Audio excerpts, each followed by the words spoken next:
नमस्कार दोस्तों, आज की वीडियो में हम चर्चा करेंगे वेदों से संबंधित प्रश्नों पर जो आपकी आने वाली सभी परीक्षाओं के लिए बहुत ही महत्वपूर्ण है। तो आइए शुरू करते हैं आज की वीडियो। पहला प्रश्न है, ऋग्वेद में कितने मंडल व सूक्त हैं? ऋग्वेद में कितने मंडल व सूक्त हैं? तो ऋग्वेद में 10 मंडल तथा 1028 सूक्त हैं। कितने मंडल?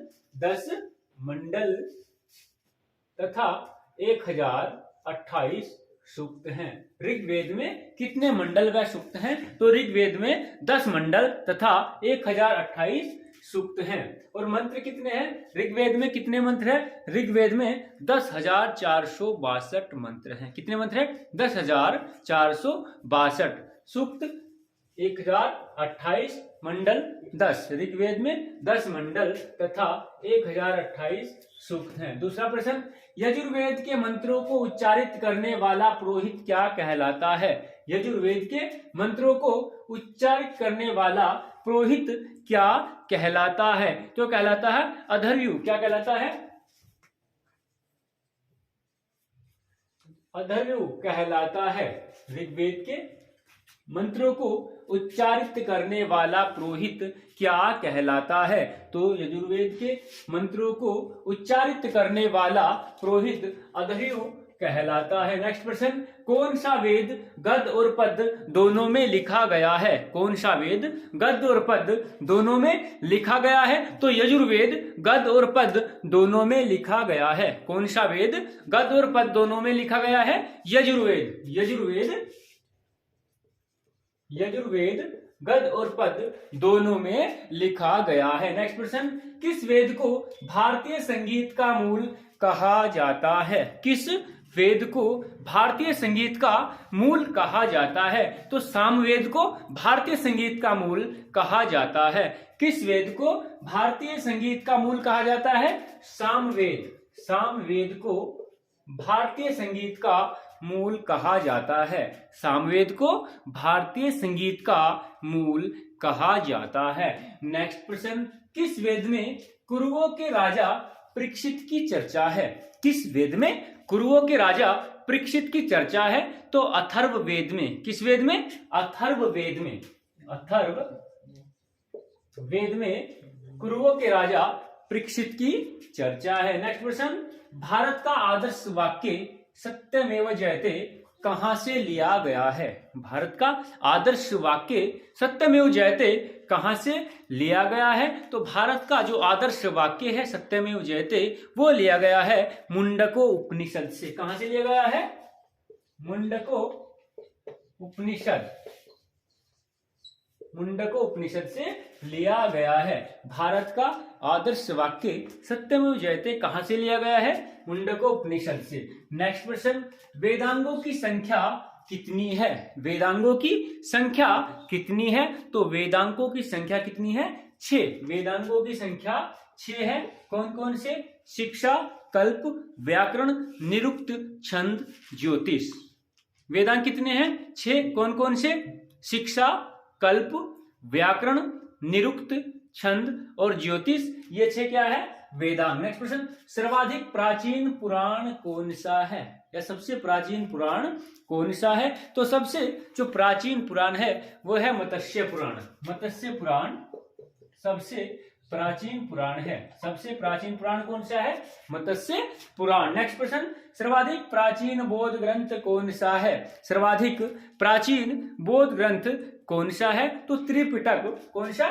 त्रिपिटक सर्वाधिक प्राचीन बौद्ध ग्रंथ है। त्रिपिटक सर्वाधिक प्राचीन बौद्ध ग्रंथ। त्रिपिटक कौन कौन से है?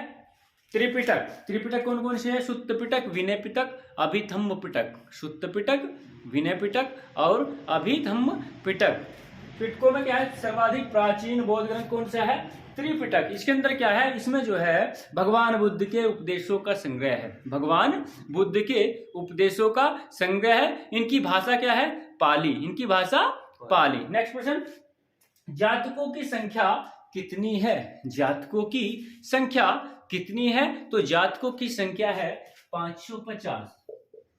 जातकों की संख्या कितनी है? 550। जातकों में किसका वर्णन है? जातकों में भगवान बुद्ध के पूर्व जन्मों की काल्पनिक गाथाओं का वर्णन है। भगवान बुद्ध के पूर्व जन्मों की काल्पनिक गाथाओं का वर्णन। नेक्स्ट क्वेश्चन एक बार फिर रिवाइज कर लेंगे। ऋग्वेद में कितने मंडल व सूक्त है? ऋग्वेद में कितने मंडल व सूक्त है? तो ऋग्वेद में 10 मंडल तथा 1028 सूक्त हैं। दूसरा प्रश्न था, यजुर्वेद के मंत्रों को उच्चारित करने वाला पुरोहित क्या कहलाता है? यजुर्वेद के मंत्रों को उच्चारित करने वाला पुरोहित क्या कहलाता है? तो यजुर्वेद के मंत्रों को उच्चारित करने वाला पुरोहित अधर्व्यु कहलाता है। क्या कहलाता है? अधर्व्यु कहलाता है। नेक्स्ट क्वेश्चन, कौन सा वेद गद्य और पद्य दोनों में लिखा गया है? कौन सा वेद गद्य और पद्य दोनों में लिखा गया है? तो यजुर्वेद गद्य और पद्य दोनों में लिखा गया है। यजुर्वेद गद्य और पद्य दोनों में लिखा गया है। नेक्स्ट प्रश्न है कि कौन सा वेद भारतीय संगीत का मूल कहलाता है? या किस वेद को भारतीय संगीत का मूल कहा जाता है? किस वेद को भारतीय संगीत का मूल कहा जाता है? तो सामवेद को भारतीय संगीत का मूल कहा जाता है। सामवेद को भारतीय संगीत का मूल कहा जाता है। नेक्स्ट प्रश्न था, किस वेद में कुरुओं के राजा परीक्षित की चर्चा है? किस वेद में कुरुओं के राजा परीक्षित की चर्चा है? तो अथर्ववेद में कुरुओं के राजा परीक्षित की चर्चा है। नेक्स्ट प्रश्न था, भारत का आदर्श वाक्य सत्यमेव जयते कहां से लिया गया है? भारत का आदर्श वाक्य सत्यमेव जयते कहां से लिया गया है? तो भारत का आदर्श वाक्य सत्यमेव जयते मुंडकोपनिषद से लिया गया है। नेक्स्ट प्रश्न था, वेदांगों की संख्या कितनी है? वेदांगों की संख्या कितनी है? तो वेदांगों की संख्या कितनी है? 6। शिक्षा, कल्प, व्याकरण, ज्योतिष, छंद, निरुक्त। शिक्षा, कल्प, व्याकरण, निरुक्त, छंद और ज्योतिष, ये क्या है? 6 वेदांग। वेदांगों की संख्या कितनी है? 6। नेक्स्ट, सर्वाधिक प्राचीन पुराण कौन सा है? सर्वाधिक प्राचीन पुराण कौन सा है? तो मत्स्य पुराण सर्वाधिक प्राचीन पुराण है। नेक्स्ट प्रश्न था, सर्वाधिक प्राचीन बौद्ध ग्रंथ कौन सा है? सर्वाधिक प्राचीन बौद्ध ग्रंथ कौन सा है? तो त्रिपिटक सर्वाधिक प्राचीन बौद्ध ग्रंथ है। कौन सा? त्रिपिटक। और लास्ट प्रश्न था कि जातकों की संख्या कितनी है? जातकों की संख्या कितनी है? तो जातकों की संख्या है 550। तो दोस्तों आज की वीडियो आपको कैसी लगी? अगर वीडियो पसंद आए लाइक कीजिए, शेयर कीजिए और चैनल को सब्सक्राइब कीजिए।